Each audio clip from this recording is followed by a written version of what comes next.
आज हम पर्यावरण शिक्षा में ध्वनि प्रदूषण से बचने के उपाय जानेंगे, यानी रेमेडीज ऑफ नॉइज पोल्यूशन, यानी ध्वनि प्रदूषण से बचने के क्या क्या उपाय हैं। सबसे पहला उपाय है शोर का ध्वनि स्रोत पर नियंत्रण, यानी noise sound source control.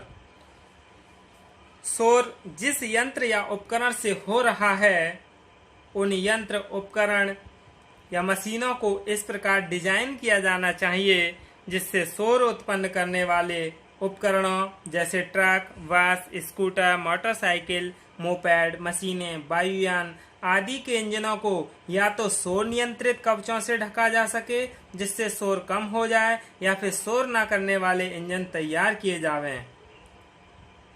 Deep thick strip of trees reduces noise, यानी वृक्षों की गहरी मोटी पट्टी शोर को कम करती है। Trees should be planted near industries and one both side of the road, यानी उद्योगों के निकट तथा सड़क के दोनों ओर वृक्ष लगाए जाने चाहिए, क्योंकि ये क्या हैं, जो वृक्ष हैं वो शोर को कम करते हैं। मोटरसाइकिल, स्कूटर, गाड़ियों के साइलेंसरों की नियमित चेकिंग हो जिससे शोर कम हो। सायरन, हॉर्न आदि का प्रयोग आबादी क्षेत्र में प्रतिबंधित हो। थोर, तेंदू, बेलपत्र, जामुन, ग्वारपाठा, केवड़ा, आम, पीपल, ये सभी नीम, पहाड़ी, यानी इन वृक्षों को लगाना चाहिए, क्योंकि ये क्या है, ध्वनि चूसक हैं। ये अच्छे ध्वनि चूसक हैं जो कि प्रदूषण को कम करते हैं। दूसरा है शोर को फैलाने से रोकना, यानी प्रिवेंटिंग नॉइज फ्रॉम स्प्रेडिंग। कमरों, कारखानों की दीवारों में ध्वनि अवशोषक पदार्थों का उपयोग करके शोर को फैलने से रोका जा सकता है। Noise can be prevented from spreading by using sound absorbing materials in the walls of rooms, factories।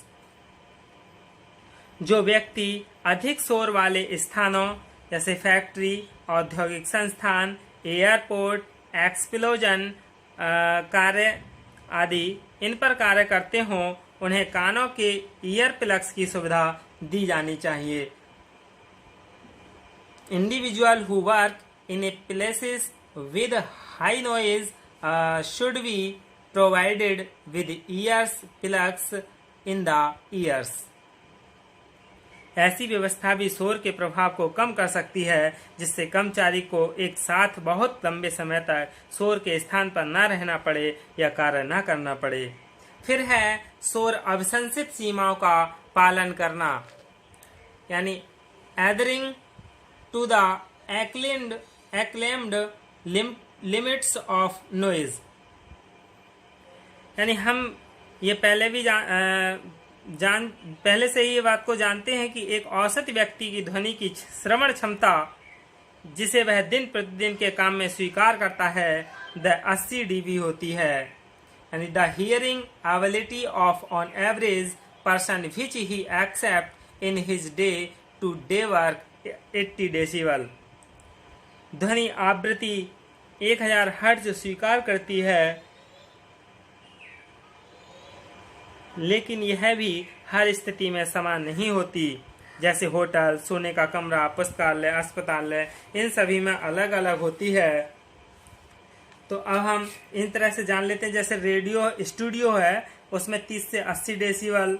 सभी भवन यानी सभा भवन जो होते हैं, संगीत, भाषाएं, चलचित्र, प्रतियोगिता, खेल, इनमें 34 से 80 डेसिबल ध्वनि होनी चाहिए। विद्यालय है, अध्ययन कक्ष, पुस्तकालय, प्रयोगशाला, व्याख्यान कक्ष, इन सभी में 38 से 42 डेसिबल होनी चाहिए।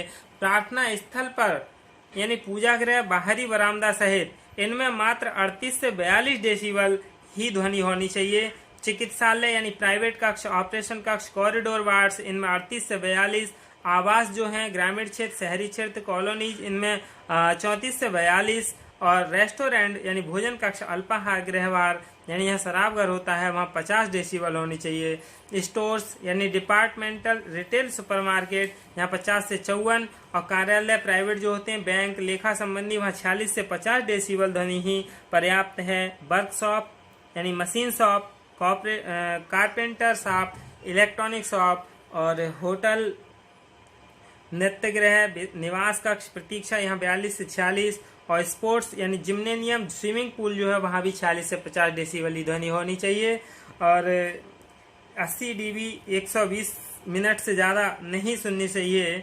और अपने घरों में रेडियो, टीवी, टेप रिकॉर्डर, इन मनोरंजन के साधनों को धीमी आवाज़ में बजाएं। यानी व्यवस्थाओं में अपेक्षित परिवर्तन करना चाहिए। परिवर्तन कैसे किया जा सकता है?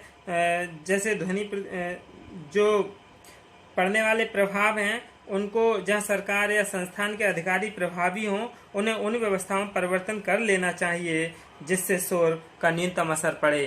फिर है ध्वनि प्रदूषण के बारे में शिक्षित करना, यानी people of all levels and all age groups should be given adequate information about the causes and consequence of noise pollution।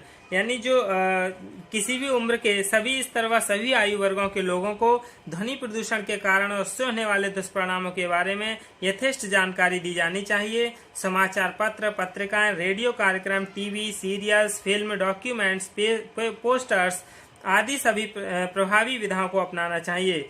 विद्यालय में बच्चों को ध्वनि प्रदूषण के बारे में जानकारी देनी चाहिए, यानी children should be informed about noise pollution in school and they should be motivated to practise. यानी उन्हें जानकारी देनी चाहिए, उन्हें व्यवहार में ढालने को प्रेरित भी करना चाहिए। कक्ष में, पुस्तकालय में कम बोलें, धीमे स्वर में बोलें, यह प्रभाव उन्हें घर पर भी धीमे बोलने को प्रेरित करेगा।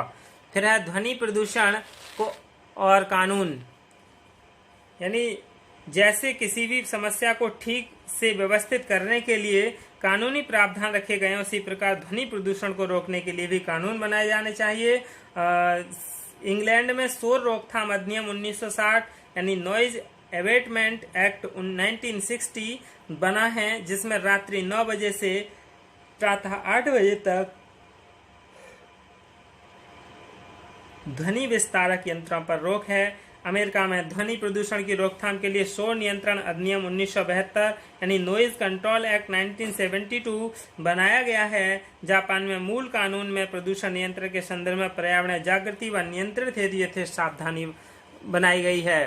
फिर है भारत में शोर नियंत्रण प्रावधान यानी provision of noise control in India. Bharat में शोर नियंत्रण के संदर्भ में कोई अलग से स्पष्ट केंद्रीय कानून नहीं है। अभी हाल ही में पर्यावरण संरक्षण अधिनियम 1986 यानी एनवायरमेंट प्रोटेक्शन एक्ट 1986 में ऐसी व्यवस्था रखी गई है जिसमें किसी भी प्रकार के प्रदूषण के संदर्भ में नियम बनाए जा सकते हैं और उन पर विधि संगत कठोरता से पालन किया जा सकता है। इस अधिनियम के तहत इनके सेक्शन 15 में नियमों के पालन न करने पर कड़ी सजाएं प्रस्तावित हैं। कानून की अवहेलना पर दोषी व्यक्ति को 5 वर्ष तक की सजा या 1 लाख रुपए तक का आर्थिक दंड या दोनों ही दी जा सकती हैं। पहली सजा के बाद भी यदि प्रदूषण जारी रहता है तो दोषी व्यक्ति को और आर्थिक दंड दिया जा सकता है जो 5,000 रुपए प्रतिदिन तक हो सकता है। प्रदूषण 1 वर्ष तक की अवधि से आगे भी चलता है तो दोषी को 7 वर्ष तक की कैद दी जा सकती है।